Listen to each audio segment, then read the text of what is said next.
چھوٹے اقدامات بڑی تبدیلیوں کا سبب بنتے ہیں۔ اگر آپ ہمارے علم کے سفر میں ساتھ چلنا چاہتے ہیں تو ویڈیو کو لائک کر کے ہمارے چینل الہدیٰ اکیڈمی کو سبسکرائب کریں اور کمنٹ میں لکھیں مجھے اللہ سے محبت ہے۔ سورۃ الاعراف۔ سورۃ الاعراف مکی سورت ہے، اس کی 206 آیات ہیں۔ ترتیب کے اعتبار سے اس کا نمبر 7 ہے، نزول کے اعتبار سے 39 نمبر سورت ہے۔ اس سورت میں اللہ تعالیٰ نے اہل جنت اور اہل جہنم کا ذکر کیا، پھر ان کے درمیان آراف والوں کا ذکر کیا، اور اسی کی نسبت سے سورت کا نام آراف ہے۔ یہ سب سے طویل مکی سورت ہے۔ آپ کو معلوم ہے نا، مکی صورتیں چھوٹی ہوتی ہیں، ان کی آیات کی تعداد کم ہوتی ہے، لیکن یہ سب سے طویل مکی سورت ہے۔ اس سورت میں 4 بار بنی آدم کو خطاب کیا گیا ہے، یا بنی آدم۔ پورے قرآن میں کل 5 بار یا بنی آدم کہا گیا، جن میں سے 4 بار اسی سورت کے اندر آیا ہے۔ یہ اس کی خاص خصوصیت ہے، اور یہ واحد سورت ہے قرآن پاک کی کہ جس میں آراف والوں کا ذکر ہے۔ اور اس سورت کی ایک اور خصوصیت یہ ہے کہ قرآن کا پہلا سجدہ تلاوت اسی سورت کے اندر ہے۔ تو آئیے ہم اس کی تلاوت سے آغاز کرتے ہیں۔ بسم اللہ الرحمن الرحیم۔ اعوذ باللہ من الشیطان الرجیم، بسم اللہ الرحمن الرحیم۔ الف لام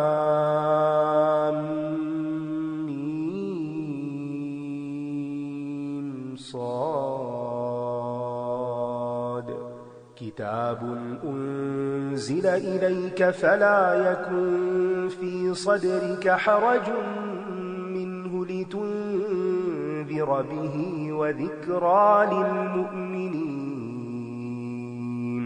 اتبعوا ما أنزل إليكم من ربكم ولا تتبعوا من دونه أولياء قليلا ما تذكرون وكم من قرية أهلكناها فجاءها بأسنا بياتا أو هم قائلون فما كان دعواهم إذ جاءهم بأسنا إلا أن قالوا إنا كنا ظالمين فلنسألن الذين أرسل إليهم ولنسألن المرسلين فلنقصن عليهم بعلم وما كنا غائبين والوزن يومئذ الحق فمن ثقلت موازينه فأولئك هم المفلحون ومن خفت موازينه فأولئك الذين خسروا أنفسهم بما كانوا بآياتنا يظلمون وَلَقَدْ مَكَّنَّاكُمْ فِي الْأَرْضِ وَجَعَلْنَا لَكُمْ فِيهَا مَعَايِشَ قَلِيلًا مَا تَشْكُرُونَ۔ الف لام میم صاد۔ یہ ایک کتاب ہے جو آپ کی طرف نازل کی گئی ہے، سو آپ کے سینے میں اس سے کوئی تنگی نہ ہو، تاکہ آپ اس کے ذریعے خبردار کریں اور ایمان لانے والوں کے لیے ایک یاد دہانی ہو۔ عربی میں حرج اس گھنی جھاڑی کو کہتے ہیں جس میں سے گزرنا مشکل ہو۔ دل میں حرج ہونے کا مطلب یہ ہے کہ مخالفتوں اور مزاحمتوں کے درمیان اپنا رستہ صاف نہ پا کر آدمی کا دل آگے بڑھنے سے رکنے لگے، یعنی جب انسان کسی مقصد کے لیے چلے اور آگے رکاوٹ آ جائے تو اس کا دل چھوٹا ہو، تنگ ہو، اور پھر وہ پسپا ہونے لگے۔ تو اللہ سبحانہ وتعالی آپ کو تسلی دے رہے ہیں کہ آپ لوگوں تک پیغام پہنچائیں، انہیں خبردار کریں اور ان کے رد عمل سے گھبرائیں نہیں، دل تنگ نہیں ہو. اگر وہ ہدایت قبول کرتے ہیں تو ٹھیک ہے، اور اگر نہیں تو اس کے لیے آپ پریشان نہ ہو. قرآن ہر تاریکی میں چمکتا ہوا چراغ ہے، اور انسان کے لیے، اور خاص طور پر جو اس پر ایمان رکھتے ہیں، ایک نصیحت ہے، یاد دہانی ہے. لہذا قرآن کی تلاوت اور قرآن فہمی پر مداومت اختیار کرنی چاہیے، یعنی اسے اپنی زندگی کا ایک لازمی جز بنا لینا چاہیے، کیونکہ اسی علم پر ہمارے اعمال صالح کی بنیاد ہے، ہمارے ظاہر اور باطن کی اصلاح کا ذریعہ ہے. فرمایا اس کی پیروی کرو جو تمہاری طرف تمہارے رب کی طرف سے نازل کیا گیا ہے، اور اس کے سوا دوسرے من گھڑت سرپرستوں کی پیروی نہ کرو، کتنی کم تم نصیحت پکڑتے ہو. یعنی اللہ سبحانہ وتعالی نے یہ پیغام بھیجا ہے رسول کے ذریعے اور تمام انسانوں کے لیے، لہذا تمام انسانوں کے لیے لازم ہے کہ جو اللہ کی طرف سے نازل ہوا ہے اس کی پیروی کریں، اور اس کے علاوہ دوسرے خود ساختہ معبودوں اور اولیاء کی پیروی نہ کریں. اللہ کے سوا کسی اور کی پیروی کرنا، یعنی اللہ کے حکم کے علاوہ کسی اور کے حکم کو اس کے برابر لے آنا، یہ من دون اللہ اولیاء بنانا ہوتا ہے. نبی صلی اللہ علیہ وسلم پر صرف قرآن مجید ہی نازل نہیں ہوا، حدیث بھی نازل ہوئی، یہ دونوں وحی کے ذریعے ہی آپ کو ملے. اور پھر آپ کو حکم دیا جا رہا ہے کہ آپ اس کی پیروی کریں، اور جب آپ کو حکم دیا جا رہا ہے تو آپ کے بعد تمام لوگوں کو، چاہے وہ علماء ہوں، چاہے وہ بزرگ ہوں، وہ لیڈرز ہوں، کوئی بھی ہوں، سب کی باتوں کو اسی قرآن و سنت کی کسوٹی پر پرکھا جائے گا. اور پھر انسان کو اپنی رائے اور اپنی عقل پر بھی اس کو مقدم رکھنا چاہیے. اور کتنی ہی بستیاں ہیں جنہیں ہم نے ہلاک کر دیا تو ان پر ہمارا عذاب رات کے وقت آ پہنچا، یا جب وہ قیلولہ کر رہے تھے، یعنی غفلت اور بے خبری یا آرام اور تفریح کے وقت عذاب آیا، کہ جب وہ اس کی طرف سے بالکل غافل تھے. اللہ کے عذاب سے کبھی بھی انسان کو غافل نہیں رہنا چاہیے، اس لیے ہمیشہ عافیت کی دعا مانگتے رہیں کہ اللہ سبحانہ وتعالی ہمیں محفوظ رکھے. اللہم احفظنی من بین یدی ومن خلفی وعن یمینی وعن شمالی ومن فوقی واعوذ بعظمتک ان اغتال من تحتی. پھر جب ہمارا عذاب ان پر آ پہنچا تو ان کی پکار اس کے سوا کچھ نہ تھی کہ وہ بول اٹھے بے شک ہم ہی ظالم تھے. یعنی انسان کو حقیقت نظر آ جاتی ہے جب اس پر کوئی مصیبت آتی ہے، اس سے پہلے وہ ڈینائل موڈ میں ہوتا ہے اور خود ساختہ فلسفے اس نے گھڑ رکھے ہوتے ہیں حق کا انکار کرنے کے لیے. لیکن جب وقت گزر جاتا ہے، اللہ کی پکڑ آ جاتی ہے، تو پھر ایسا اعتراف بے فائدہ ہے. بس ہم ان لوگوں سے ضرور پوچھیں گے جن کی طرف رسول بھیجے گئے، اور ہم رسولوں سے بھی ضرور پوچھیں گے، پھر ضرور ہم ان پر علم کی بنیاد پر سب بیان کر دیں گے، اور ہم کہیں غائب نہ تھے. یعنی اللہ سبحانہ وتعالی بندوں کو یقینی علم کی بنا پر گناہوں کی سزا دیں گے، یعنی ظلم نہیں کریں گے. اور اس دن اعمال کا وزن برحق ہے، تو جن کے پلڑے بھاری ہوں گے بس وہی لوگ فلاح پانے والے ہیں. ہو سکتا ہے کوئی کہے کہ عمل کا تو وجود ہی نہیں رہتا، وہ تو ایک کام ہوتا ہے جو ہو چکا، کر چکے، مثلا منہ سے بات نکلی تو نکل چکی، اب وہ کہاں سے پکڑی جائے گی، اس کا حساب کیسے ہوگا. تو بات یہ ہے کہ اب تو سائنس بھی یہ کہتی ہے کہ بات ثابت ہو چکی ہے کہ انسان کے منہ سے جو لفظ نکلتے ہیں وہ لہروں کی شکل میں ہوا میں محفوظ ہو جاتے ہیں. اور اس کی سب سے بڑی دلیل یہ ٹیپ ریکارڈرز ہیں کہ جو ہر آپ کے منہ سے نکلا ہوا ہر لفظ کیا، ہر آہ اور ہر ساؤنڈ کو کیچ کر لیتے ہیں اور محفوظ کر لیتے ہیں. اگر انسانوں نے ایسی چیزیں بنا لی ہیں کہ جو اعمال کو محفوظ کرنے والی ہیں، اور ویڈیو کے ذریعے سارے ایکشن کو، اور اس سے بھی آگے اب جا رہے ہیں کہ انسان کی اندرونی کیفیات کو بھی ناپا جائے مختلف آلات کے ذریعے، تو پھر اللہ سبحانہ تعالیٰ کے لیے کچھ بھی مشکل نہیں